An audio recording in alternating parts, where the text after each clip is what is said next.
오늘 내게 주신 하나님의 말씀은 어제에 이어서 요한복음 20장 19절에서 23절까지 19절에서 23절까지 교독하고 마지막 절은 합독합니다.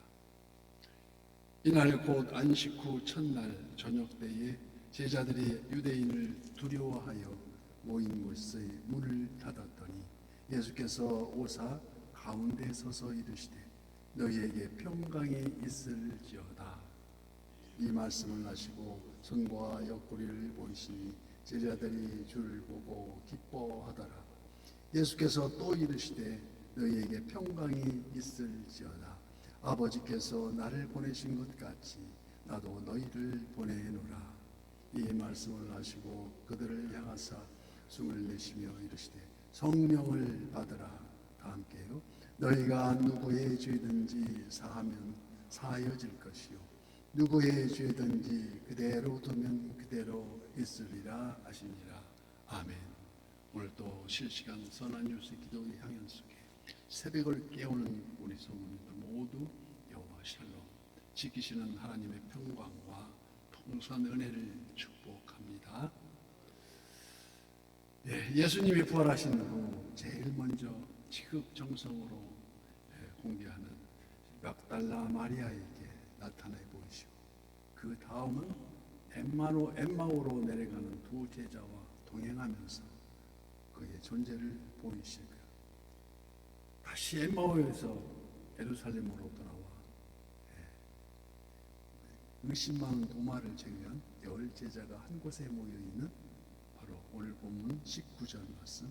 이날 안식 후 첫날 저녁 때에 제자들이 유대인들을 두려워하여 모인 곳의 문을 닫았더니 예수께서 오사 그 가운데 서서 이르되 너희에게 평강이 있을지어다. 평강이 있을지어다. 샬롬 그런 거죠. 안식 후 첫날, 그러니까 주일날이죠. 저녁 때에 제자들이 주님을 십자가에 못 박게 한 그 유대인들을 그들이 두려워하여서 모인 곳에 문을 닫았더니 이것을 누가복음 24장에서 보면은 또한 사도행전 1장 13절에도 기록되었듯이 마가의 다락방으로 추정됩니다.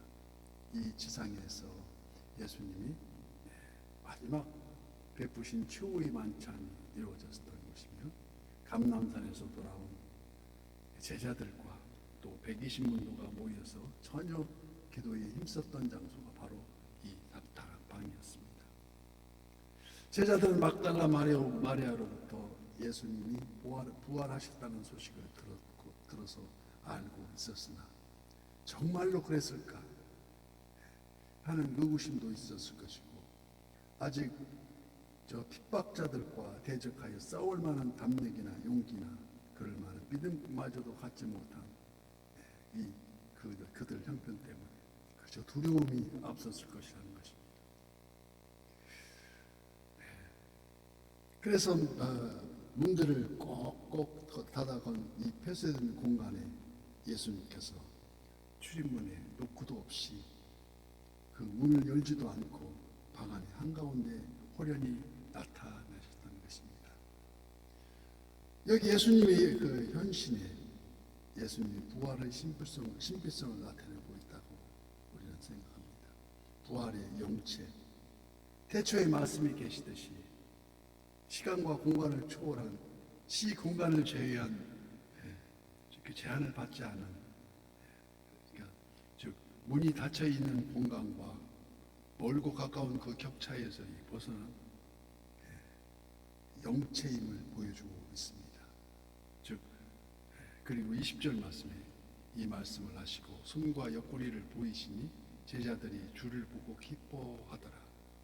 지금까지 공포에 떨고 있던 제자들이 주님의 음성, 어떤 음성입니까? 샬롬, 너희에게 평강이 있을지어다.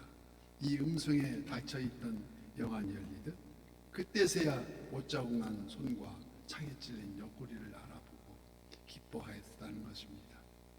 21절 말씀에 예수께서 또 이르시되 너희에게 평강이 있을지어다.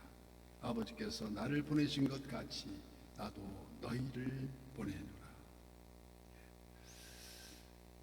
우리 본문의 말씀과 같이 첫째가 너희에게 평강이 있을지라.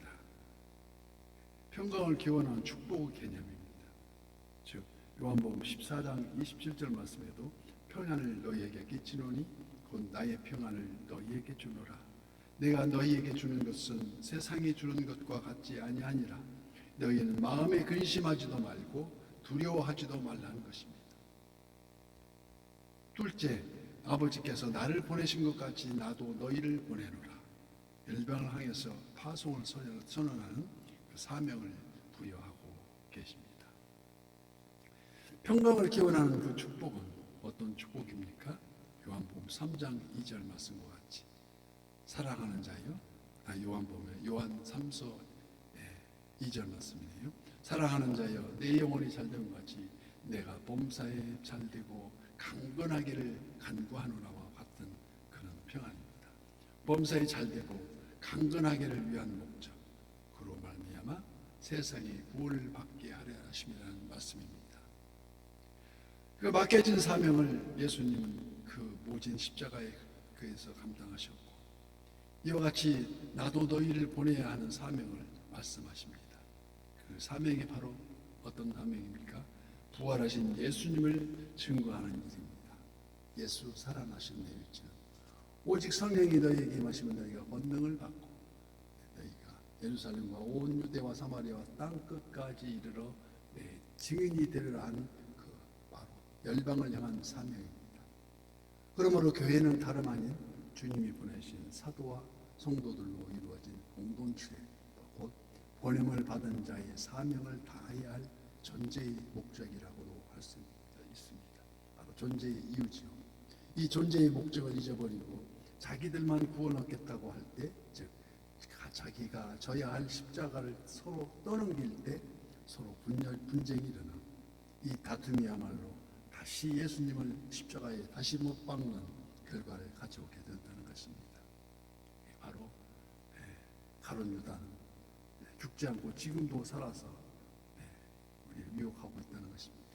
어느 한시도 귀히 보냄을 받은 부활의 증인을 잊어서는 안 된다는 것입니다.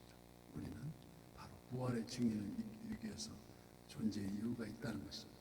그래서 22절 이 말씀을 하시고 그들을 향하사 숨을 내쉬며 이르시되 성령을 받으라. 예수님은 제자들에게 복음 증거의 사명을 맡기시며 성령을 받으라고 하십니다.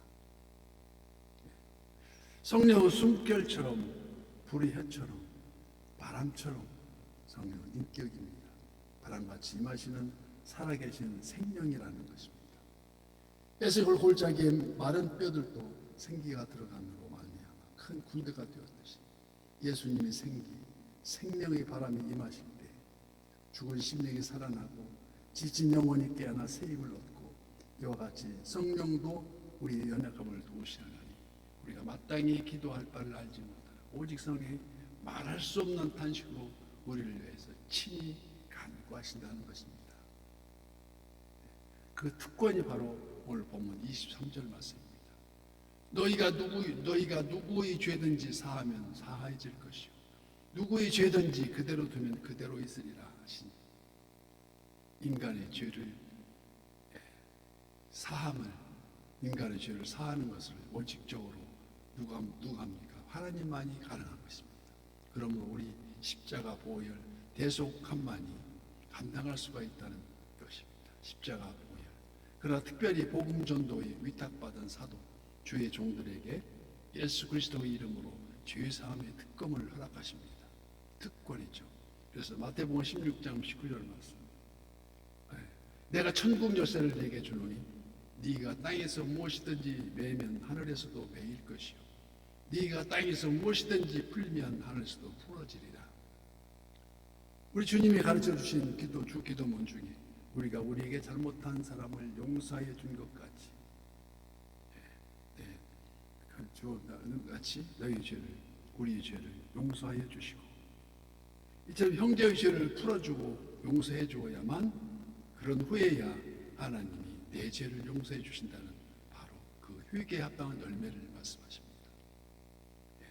회개에 합당한 열매를 맺어야만이 된다는 것입니다.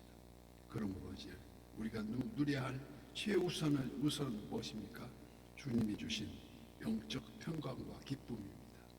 복음이 부끄럽지 않도록 오늘도 매일매일 우리가 사탄 마귀와 싸워서 승리하는 선한 요소 모든 지체가 되시길 예수님 이름으로 축복합니다.